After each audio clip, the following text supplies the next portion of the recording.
penguapan, terus kita mau mengatakan laju penguapan.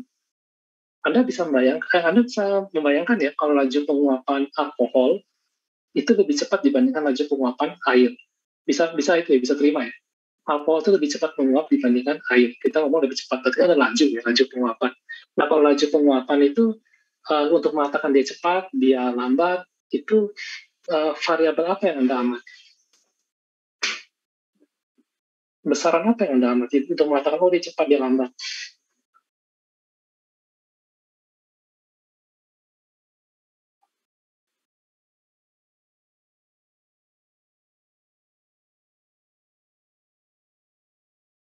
Kalau dia cepat itu seperti apa? Kalau dia lambat seperti apa? Besaran apa yang kita pakai untuk mengatakan dia cepat atau dia lambat?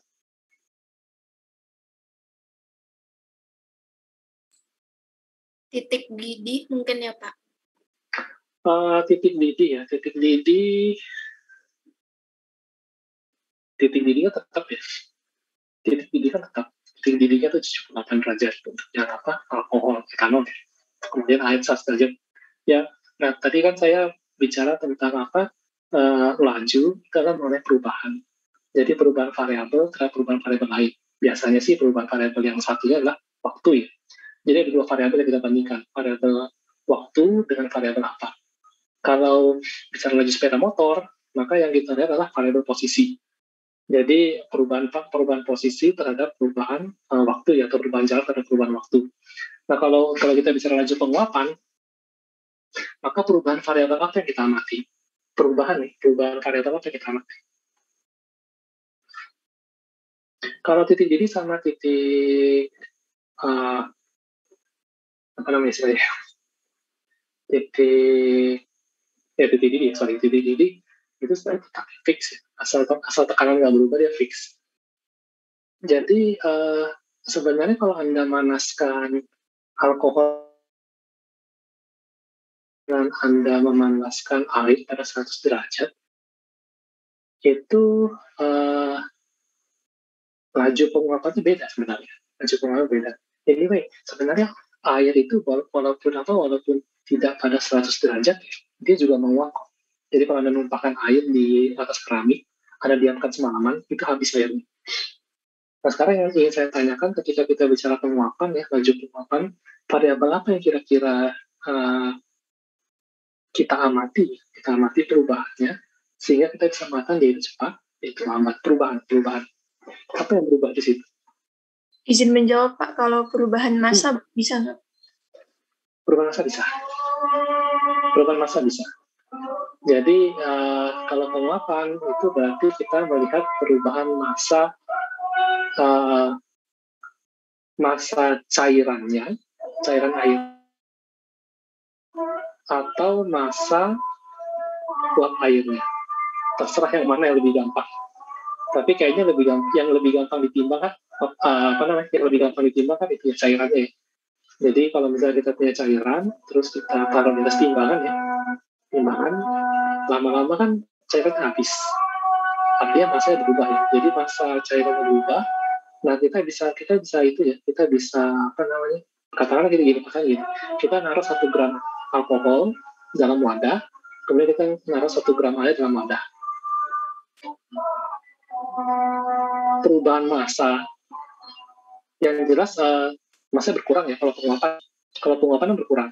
Jadi kita akan mengamati massa alkoholnya berkurang dengan waktu karena dia menguap, alkohol cairnya, dan massa cairannya itu juga berkurang dengan waktu. Tapi kalau kita amati perubahan variabelnya, kita akan bisa melihat bahwa perubahan massa alkohol itu akan lebih cepat ya dibandingkan perubahan massa air akibat penguapan. Artinya kalau kita menghitung dalam perubahan waktu misalnya dalam 3 detik gitu, misalnya dalam 30 menit ya, dalam 30 menit kita mungkin akan mengamati alkohol itu lebih banyak berkurang massanya ya, karena dia menguapnya lebih cepat ketimbang massanya air dengan jumlah yang sama, kondisi yang sama. Jadi di sini dalam kasus ini ya, untuk mengamati laju penguapan, kita membandingkan antara perubahan massa dengan perubahan waktu. Jadi delta M dengan delta T. seperti itu. Itu untuk yang penguapan. Nah, kemudian kalau kita bicara reaksi kimia dalam satu wadah tertutup ya, katakanlah kita ambil kasus saja, kita ambil kasus reaksi kimia dalam wadah tertutup, sehingga materinya tidak berubah. Seperti itu. Jadi kita reaksi kimia dalam wadah tertutup. Artinya, wadah tertutup itu artinya tidak ada materi yang keluar dan masuk. Tidak ada materi yang keluar masuk. Jadi kalau kita masukkan reagen, berbagai macam reagen, totalnya 10 gram, maka selama reaksi itu berlangsung, maka massa reagen dalam massa zat dalam wadah itu akan tetap 10 gram. Kenapa? Karena wadahnya tertutup, jadi tidak ada materi yang keluar masuk. Sementara massa itu kekal. Massa itu kekal sehingga kita tidak bisa mengamati perubahan massanya. Nah, dalam reaksi seperti ini, reaksi kimia seperti ini, perubahan apa yang bisa kita pakai untuk mengindikasikan reaksi itu berlangsung cepat atau lambat?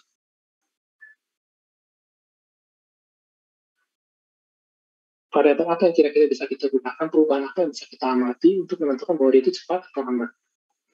Tentu saja variabel itu kita bandingkan dengan waktu ya. Izin menjawab Pak, volume. Volume, baik. Volume ya. Volume, oke. Bisa. Kalau misalkan reaksi tersebut mengakibatkan perubahan volume. Ya, jadi misalkan saja reaksi tersebut adalah reaksi gas dari cair menjadi gas, misalkan reaksi dari cair menjadi gas. Reaksi dari cair menjadi gas itu kan mengakibatkan perubahan volume akan besar. Mengapa? Karena gas itu volumenya jauh lebih besar dibandingkan cairan. Jadi kalau misalnya reaksi dari cairan menjadi gas, kita akan melihat dengan berjalan reaksi, maka volume itu akan besar. Dan volume itu bisa kita amati ya, Jadi kalau misalnya reaksinya kita taruh di dalam suatu tabung panjang ya, yang ada garis-garis volumenya 10 mili, 20 mili, 30 mili, 40 mili, terus ada pistonnya bergerak. Nah, kita bisa melihat volumenya itu berubah dari 10 mili, 20 mili, 30 mili, dan seterusnya.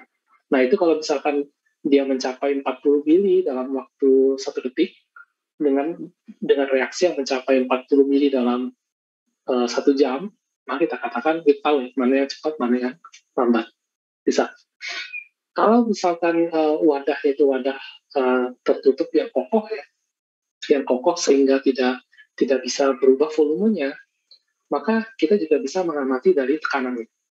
Jadi kalau reaksi cairan menjadi gasnya memuai, tapi wadahnya itu konstan, volume itu kokoh ya, maka paling tidak kita bisa mengamati tekanannya. Jadi selama reaksi itu masih dengan gasnya bertambah, maka tekanannya itu akan berubah.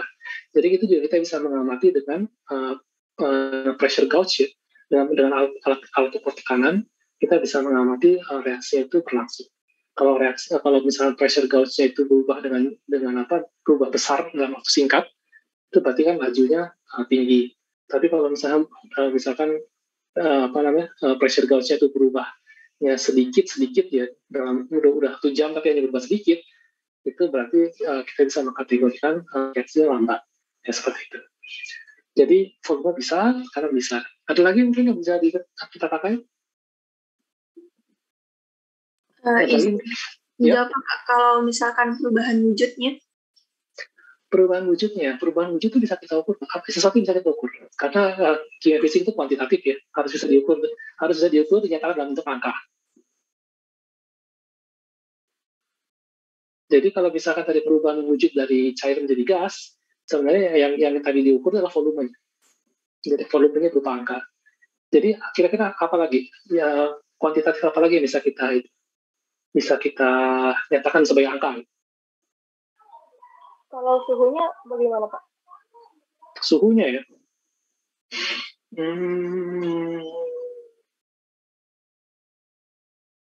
Harusnya sih bisa, harusnya. Kalau misalnya reaksinya eksotermis berarti dia menghasilkan temperatur ya.